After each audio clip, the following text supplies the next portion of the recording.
Speaker साहब, मैं आज जो एक पीरियड मैं तब उधर बैठता था असेंबली में, इन लोगों के साथ ही मैं होता था, उधर ऑपोजिशन में था, पीपल्स पार्टी भी होती थी वहां मेरे साथ। तो एक मुल्क ने फैसला किया कि अमेरिका की वॉर ऑन टेरर ज्वाइन करने का। मैं आज इसके ऊपर इसलिए बात करना चाहता हूं कि ये मैं बड़ा, अगर मेरी सारी जिंदगी में जो मैं सबसे ज्यादा पाकिस्तानी होते हुए मुझे जिल्लत फील हुई है वो इस टाइम पे हुई है, तो इसलिए मैं आज इसकी बात करना चाहता हूं। हमने फैसला किया कि जनाब हम फ्रंट लाइन स्टेट बन जाएंगे अमेरिका की वॉर ऑन टेरर। मैं उस वक्त, एक सीट थी मेरी तब भी, मैं बार बार कहता था कि इससे जंग से हमारा ताल्लुक क्या है। अल कायदा अफगानिस्तान बैठी हुई है, मिलिटेंट तालिबान अफगानिस्तान में, हमारे पास तो वो भी नहीं थे। हमने क्या किया है कि हम उनकी जंग में शिरकत कर दें। वो जो पीरियड है वो मैं इसलिए चाहता हूं कि हम हमेशा के लिए, मेरी कौम सीखे। कौम, एक इंसान, एक इदारा आगे तब बढ़ता है जब अपनी गलतियों से सीखता है। वो जो हमने हिमाकत की, मैं ये चाहता हूं कि मैं जरा पीरियड आपको, क्योंकि मैंने शिरकत की उसमें, वो जब मीटिंग्स हो रही थी, जब वहां फैसले किए गए, फैसला ये किया गया कि नहीं जी, अमेरिका बड़ा नाराज है। लफ्ज इस्तेमाल किया गया जो उस मीटिंग में होंगे कि वुंडेड बेयर है, किस तरफ भी हाथ मार देगा, हमें कुछ भी कर सकता है, इसलिए हमें उसकी मदद करनी चाहिए। हाँ, मदद करें, दहशतगर्दी हुई थी, हमें उनकी मदद करनी चाहिए। लेकिन जो हमने किया उसके बाद, कोई कौम किसी और की जंग में शिरकत करके 70,000 अपने लोगों की कुर्बानी देती है, 150 अरब डॉलर अपने मुल्क से, उससे भी ज्यादा गया होगा, हमें पता ही नहीं है, क्योंकि यहां तो कोई क्रिकेट टीम नहीं आती रही, इन्वेस्टर ने कहा ना पाकिस्तान, यहां तो मुल्क को उन्होंने कह दिया the most dangerous place in the world. तो हमने जो वो कहते रहे हम करते गए। एक टॉमी फ्रैंक्स, उनका कोई जनरल था, उसकी किताब मैंने उसमें एक सेंटेंस पढ़ा, उसने कहा कि we knew Musharraf was vulnerable so we kept pushing him. वो जो वो कहे हम करने के लिए तैयार हो जाए। लोग अपने वहां पकड़ा दिए, उनको पकड़ के गुआंटानामो में भिजवा दिए। अपनी किताब में लिखा मुशर्रफ ने कि मैंने पैसे लेकर लोगों को भिजवाया। किस कानून के तहत? यानी जो अपने लोगों की, अपनी कौम की, अपने लोगों की, अगर वो हुकूमत ही उनकी हिफाजत नहीं करती तो और किसने उनकी हिफाजत करना है? पकड़ा दिया जनाब अमेरिका को, गुआंटानामो में पहुंचा दिया।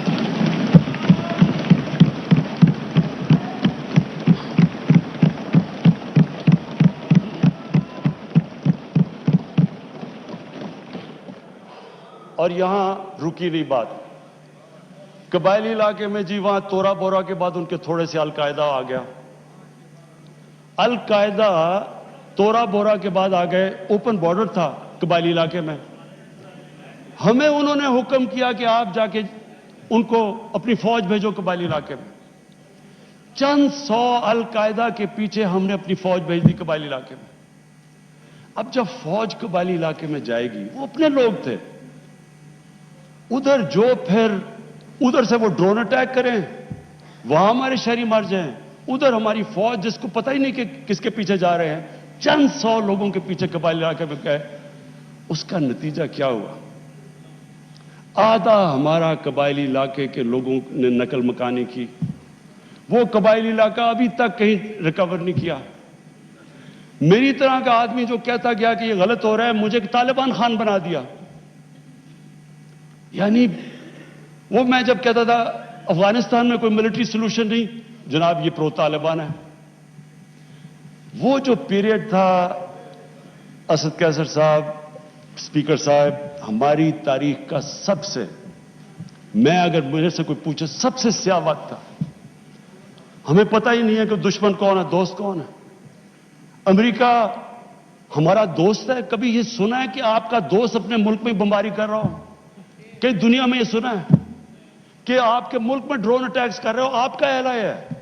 اچھا وہ جو لوگ مرتے تھے، جن کے بیوی بچے مرتے تھے جب بم پھٹتا تھا، وہ جا کے وہ بدلہ کس سے لیتے تھے؟ وہ پاکستانی فوج اور پاکستان سے. دونوں طرف پاکستانی مار رہے ہیں. میں نے جب پوچھا کہ یہ آپ جب اٹھاتا تھا یہ کیا کر رہے ہیں، کیوں اجازت دی ہوئی ہے؟ وہ آگے سے کہتے تھے کہ کیونکہ پاکستان نہیں ان کے پیچھے جا رہا، لہذا ہمیں وہ کرنا پڑتا ہے. اسپیکر صاحب، ہمارا 30 سال سے بیٹھا ہوا ہے لندن کے اندر ایک دہشت گرد، اس کو ڈرون ماریں گے تو کیا وہ اجازت دے دیں گے ہمیں؟ اب سوچیں اگر انگلینڈ میں ہم ڈرون اٹیک کر دیں اس کے اوپر تو کیا اجازت دیں گے وہ ہمیں؟ تو اگر وہ نہیں اجازت دیں گے،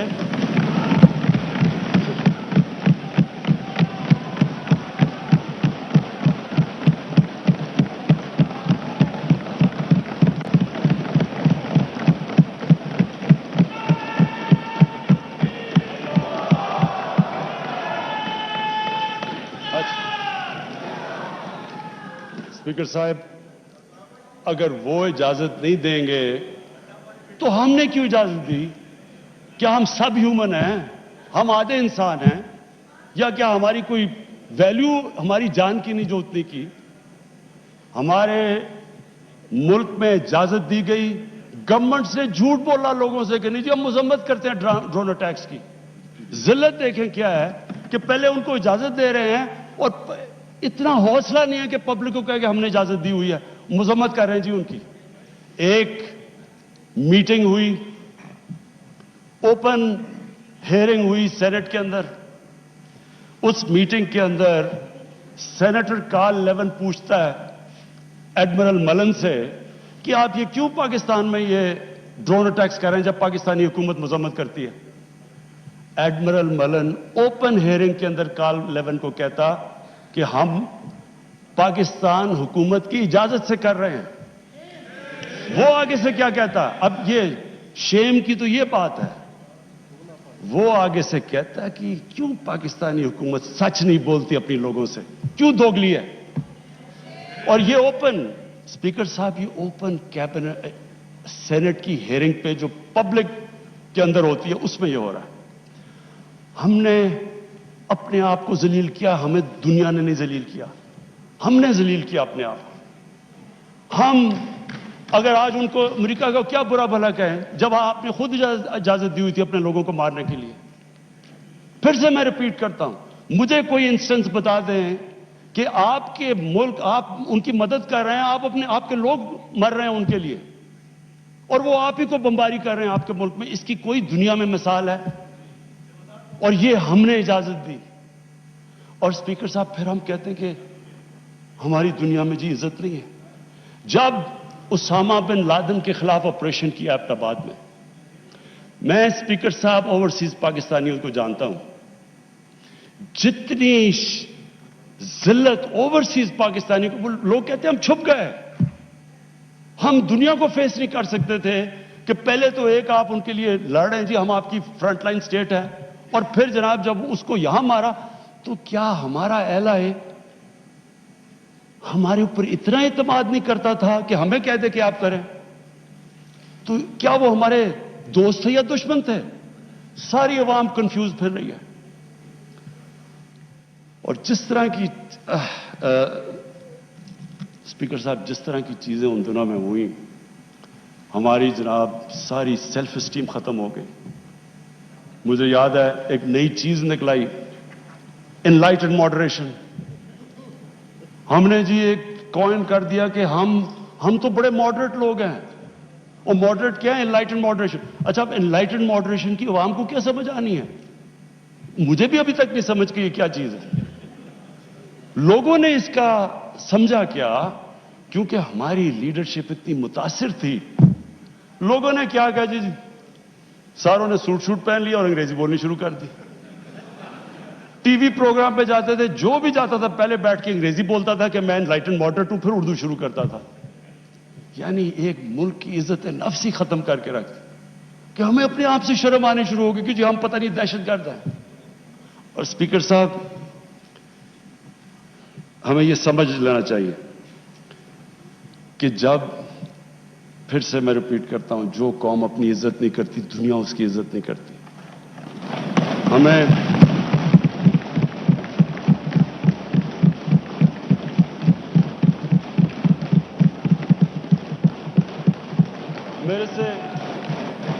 میرے سے پوچھا گیا جی کہ آپ پاکستان بیسز دے گا امریکہ کو.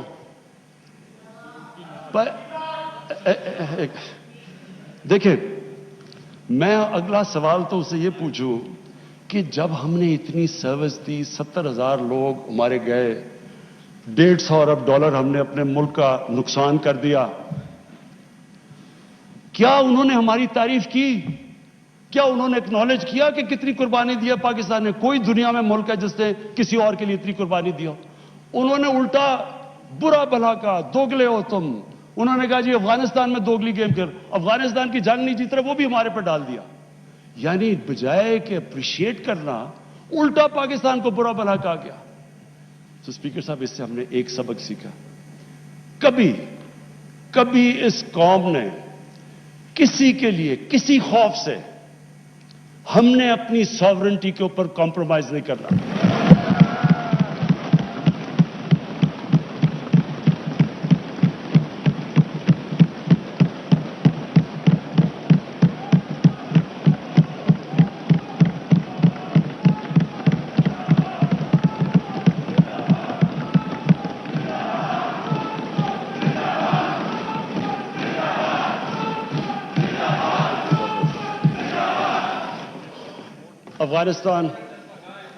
افغانستان یہ واقعی ہمارے لیے ایک بڑا مشکل اب وقت آ رہا ہے.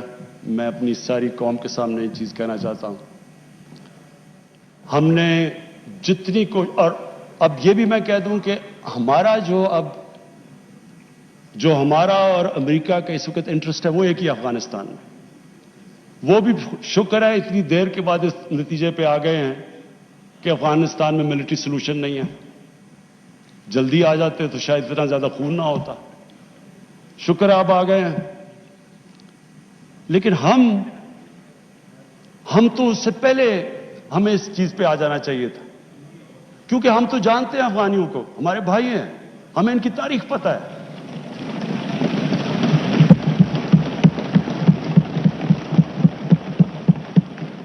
کبھی افغانستان نے باہر سے انٹرفیئرنس ایکسیپٹ نہیں کی، چاہے وہ انگریزوں کا دیکھ لیتے 19 سینچری میں، چاہے روسیوں کا دیکھ لیں، سوویٹس کا، اور چاہے یہ جو اتنی لمبی ساری امریکہ کی تاریخ میں سب سے بڑی جنگ کے بعد وہ بھی اس نتیجے پہ پہنچ گئے کہ کوئی ملٹری سولوشن نہیں تھا.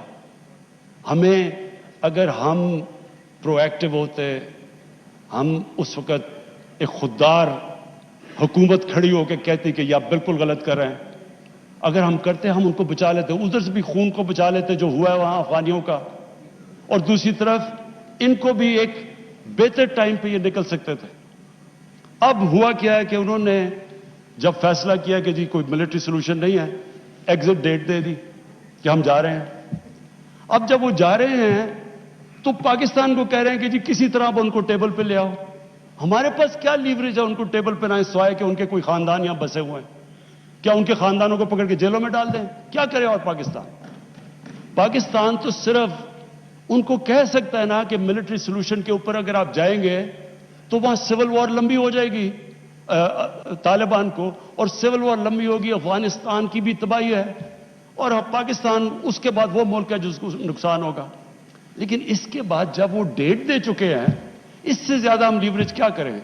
اور مجھے بڑا افسوس ہوتا ہے، میں پریزیڈنٹ غنی کو بھی ملا ہوں، میں ان کے افغانستان بھی گیا، ان کے یہاں بھی لیڈرز کو ملا، میں ان کو سمجھا کے یہ کہہ چکا ہوں کہ ہمارا انٹرسٹ ہے افغانستان میں اس وقت امن ہو.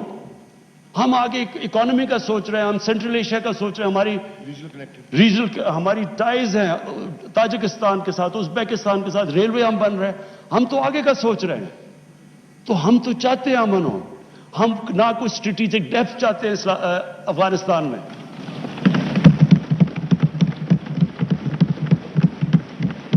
ہم نہ کوئی فیوریٹس چاہتے ہیں، نہ ہم کوئی پارٹیز کو چوز کرنا چاہتے ہیں. جو افغانستان کے لوگ چاہتے ہیں ہم ان کے ساتھ ہیں.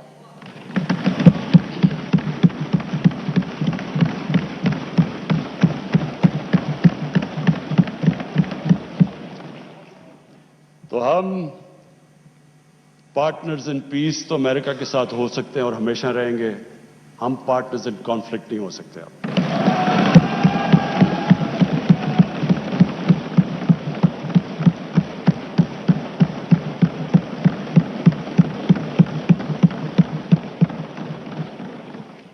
स्पीकर साहब, अब मैं सिर्फ दो आखिर में अपील करना चाहता हूं। एक तो अपने ओवरसीज पाकिस्तानीज को सबसे पहले तो उनका शुक्रिया अदा करना चाहता हूं कि जिस तरह उन्होंने रेमिटेंसेस, रिकॉर्ड रेमिटेंसेस पाकिस्तान में भेजी। आज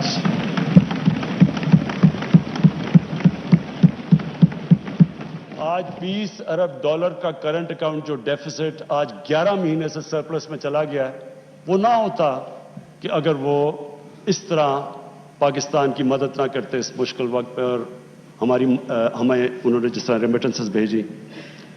आगे जो मैं प्रॉब्लम देख रहा हूं, जैसे जैसे हमारी इकोनॉमी ग्रो कर रही है, जो प्रॉब्लम आना है हमारे करंट अकाउंट के ऊपर आना है, यानी कि हमारी जैसे इंपोर्ट्स बढ़ती जाएंगी, इकोनॉमी ग्रो करती जाएगी, तो प्रेशर आना है हमारे रुपए के ऊपर और करंट अकाउंट के ऊपर। तो शॉर्ट टर्म के अंदर मैं ओवरसीज पाकिस्तानीज को ये कहना चाहता हूं कि पाकिस्तान ये आपका मुल्क है। आपने देख लिया कि बाहर जाके जो भी दुनिया में आप बाहर चले जाएं, अपने मुल्क जैसी कोई जगह नहीं है। मैंने आज बड़ी एक तकलीफ दे आज मैंने स्टोरी पढ़ी। कनाडा के अंदर एक तो पहले पाकिस्तानी खानदान को उन्होंने एक गाड़ी, उनका जो इंतहा पसंद था, उसने गाड़ी चढ़ा दी। अब कल मैंने पढ़ा अखबार में कि 30-32 साल का पाकिस्तानी नौजवान जो वहां गया हुआ था अपनी फैमिली को लेके, वो ये उसकी आज बयान था, उसको चाकू मारा उन्होंने और वो हॉस्पिटल में। वही रेसिस्ट, ये जो इस्लामोफोबिया की वजह से जो वहां के रेसिस्ट हैं। तो उसने जो स्टेटमेंट दी, मैं सिर्फ ये कहना चाहता हूं कि वो हमारे लिए बड़ी तकलीफ दे है। उसने कहा कि देखें, मैं तो यहां रोजी कमाने आया था, अब मुझे खतरा हो गया अपनी बीवी और बच्चों को। तो ये सारे ओवरसीज पाकिस्तानियों को मैं आज कहना चाहता हूं कि देखें, हम बदकिस्मती से आपको नौकरियां यहां नहीं दे सके, आपको बाहर जाना पड़ा, और आप वहां काम भी अच्छा कर रहे हैं, कई बड़े एक्सेल कर चुके हैं। लेकिन यह जरूरी है आपके लिए कि आपका मुल्क तकड़ा हो, कि अगर आपको मुश्किल पड़े इस तरह की, तो आपको यह हो कि मैं अपने मुल्क में वापस जा सकता हूं। इसलिए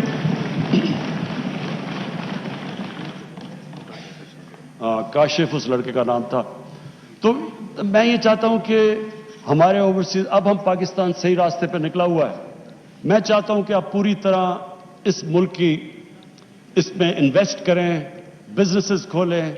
हम अब पूरी तरह, मैं खुद लीड कर रहा हूं कि हम हर किस्म की रुकावटें दूर करें आपके लिए, रेगुलेशंस काम करें, ईज ऑफ डूइंग बिजनेस करें, ताकि आप आएं, बैंकों में हमारे पैसे रखवाएं। क्योंकि ये जो शॉर्ट टर्म हमारा करंट अकाउंट के ऊपर जो प्रेशर पड़ेगा, वो सिर्फ और सिर्फ ओवरसीज पाकिस्तानी शॉर्ट टर्म में कर सकते हैं। उसके बाद फॉरेन इन्वेस्टमेंट भी है, हमारी एक्सपोर्ट्स। मुझे बड़े फख्र से मैं कहता हूं कि जो एक्सपोर्ट्स के अंदर अब जो ऊपर गई हैं, तो हम आहिस्ता आहिस्ता तो उस सही रास्ते पर निकल चुके हैं कि एक्सपोर्ट लेड ग्रोथ। लेकिन थोड़े वक्त के लिए मैं अपने ओवरसीज पाकिस्तानी को अपील करूंगा, और उसके बाद मैं अपनी कौम से, अब मैं ये मेरे लिए काफी मुश्किल चीज है ये जो मैं कहना चाहता हूं कि देखें, जब एक मुल्क का सरबराह बाहर जाके दूसरे मुल्कों में मुल्क के लिए कर्जे या पैसे लेना चाहता है, ये मेरी 3 साल में 2 महीने कम जो अभी पीरियड गुजरा है, सबसे मुश्किल पीरियड होता है कि आप लोगों से जाके कर्जे मांग रहे हैं, पैसे मांग रहे हैं मुल्क के लिए। ये चले मेरे लिए तो है मुश्किल, लेकिन ये कौम नीचे जाती है। जिस कौम का लीडर जाके पैसे मांग रहे हैं, वो कौम की क्या हैसियत है? तो मैं अपने लोगों से कहना चाहता हूं कि देखें, आप सब चाहते हैं कि पाकिस्तान अजीम कौम हो। आप वो लोग हैं जो दुनिया में 4-5 मुल्क हैं जो सबसे ज्यादा खैरात देते हैं। ये वो मुल्क है, और मैं सबसे बड़ा रेसिपिएंट हूं। शौकत हारम के लिए पैसे इकट्ठे करता हूं, नमल यूनिवर्सिटी के लिए पैसे इकट्ठे करता हूं, 2 हॉस्पिटल बन चुका, तीसरा कराची में सबसे बड़ा हॉस्पिटल, सबके लिए पैसे देते हैं। इतने खुले दिल के लोग नहीं हैं दुनिया में जितने ये हैं।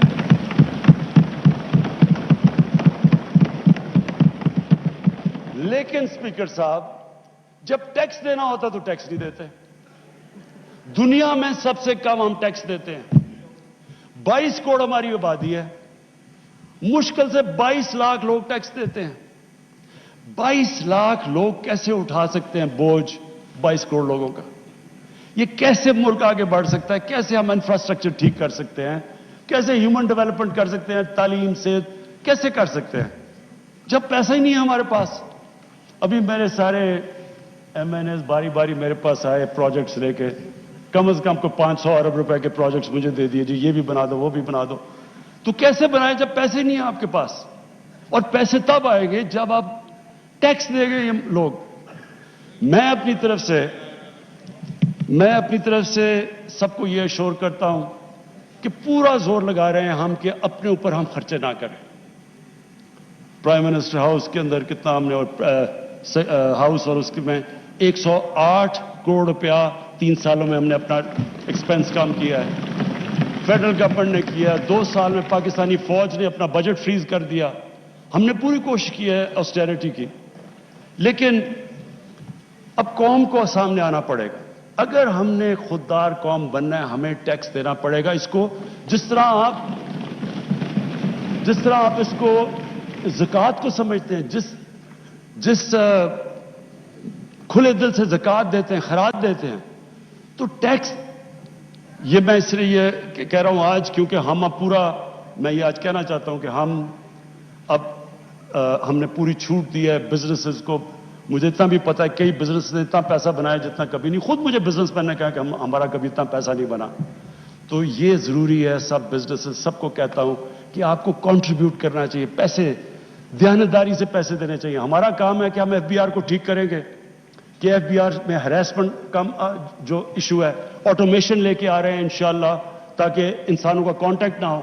लेकिन अवाम का भी आपका काम है कि अगर आप दुनिया में खुददारी से फिरना चाहते हैं, हरे पासपोर्ट की दुनिया में इज्जत चाहते हैं, तो आपको अब उस तरह टैक्स देना पड़ेगा जिस तरह स्कैंडिनेविया के लोग देते हैं, जो कि आज खुशहाल माशरा है।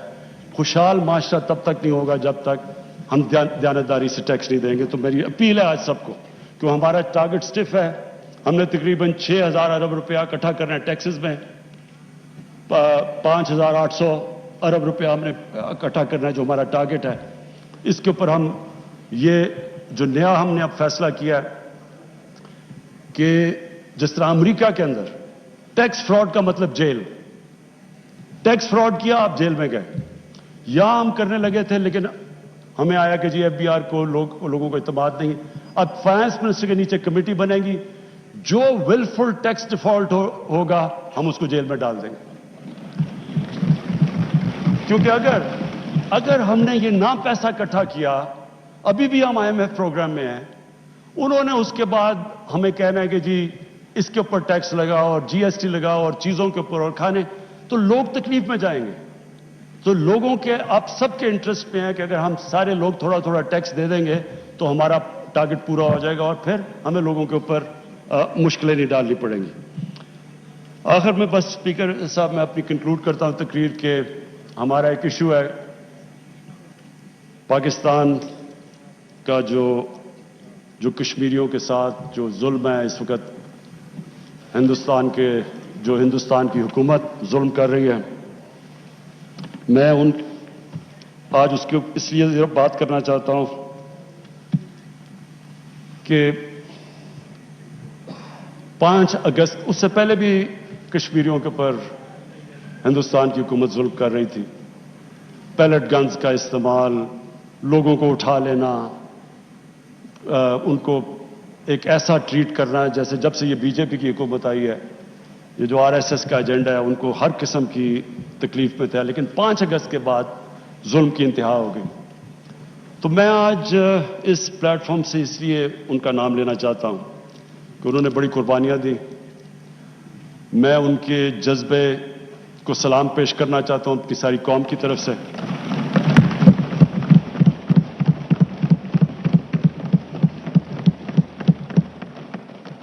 کوئی نہیں یہ سمجھ رہا تھا کہ جس طرح کا انہوں نے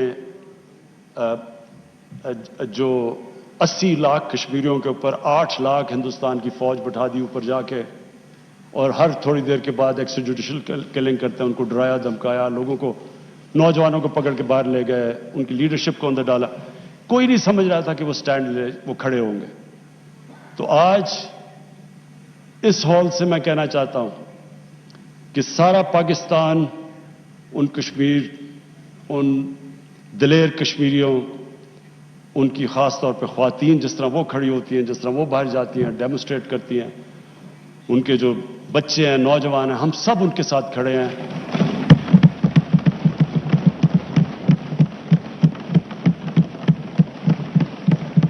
اور جو مرضی لوگ کہیں کہ جی یہ کچھ کرنے لگے یا کمپرومائز، کسی قسم کی، جب تک ہم ہندوستان سے ڈپلومیٹک ریلیشن شپ بحال نہیں ہوگی، جب تک جو 5 اگست کے انہوں نے جو قدم اٹھائے ہوں وہ واپس نہیں لیں گے، تب تک ہو جائے گا۔ بہت بہت شکریہ۔ Thank you G.